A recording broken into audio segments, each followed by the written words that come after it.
Hello friends, यह रामधारी युक्ता खंड first का एक्सरसाइज 20 है। स्पीड 80 वर्ड पर मिनट रहेगी। तो चलिए स्टार्ट करते हैं।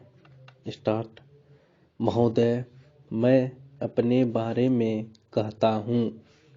जब मैं छोटा था और कॉलेज में पढ़ रहा था, तब रूस और जापान के बीच युद्ध छिड़ा। उस समय समाचार पत्रों में जापान के संबंध में बहुत सी बातें छपा करती थी।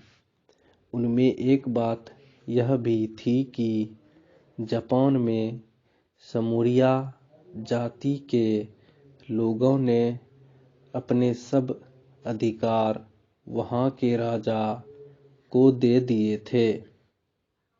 उसके बाद जापान बड़ी उन्नति कर सका। हम लोग यह पढ़कर आश्चर्य और सराहना करते थे। उससे बढ़कर हमारे यहाँ के लोगों ने स्वराज्य स्थापित होने के बाद 1-2 वर्ष में एक उदाहरण उपस्थित करके दिखाया। हम भी अपने हजारों वर्षों के इतिहास को नहीं भूलेंगे। जो रियासतें अलग अलग स्थापित हो गई थी और एक प्रकार से भारत कई टुकड़ों में बटा हुआ था, वे सब टुकड़े एक हो गए। आज ब्रिटिश और भारत और देसी रियासतें मिलकर एक हो गई हैं। उसके बाद हमारे सामने यह प्रश्न आया कि भारत के लोग केवल स्वराज्य से ही सुखी नहीं हो सकते, उनको किसी न किसी प्रकार सुखी बनाना है। इस संबंध में सरकार ने अपनी ओर से प्रायः सभी राज्यों में जमींदारी और जागीरदारी उन्मूलन के कानून उपस्थित किए और वे कानून पास हुए।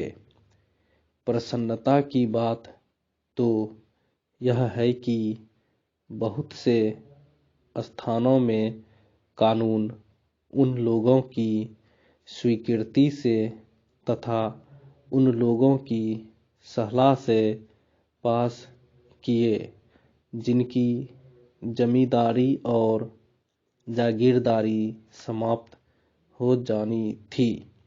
यह भी देश प्रेम का उदाहरण है। उन लोगों ने अपनी संपत्ति का त्याग इसलिए किया कि उससे सारे देश को लाभ पहुँचे।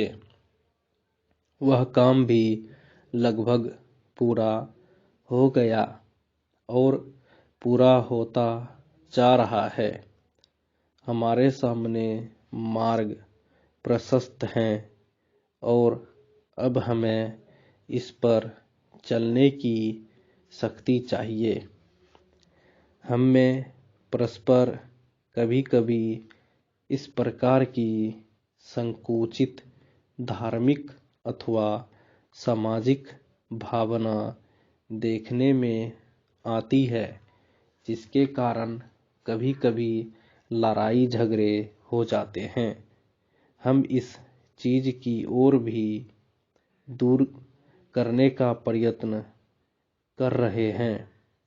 हमारे संविधान में स्पष्ट बता दिया गया है कि कोई चाहे किसी भी धर्म का क्यों न हो, किसी भी जाति का क्यों न हो, इस देश में सबको समान अधिकार है। गरीब से गरीब आदमी को भी वही एक वोट देने का अधिकार है जो कि राजा साहब को है या मुझे धर्म के नाम पर किसी व्यक्ति का भेदभाव नहीं किया जाता है। Stop. Please like, share and subscribe करें।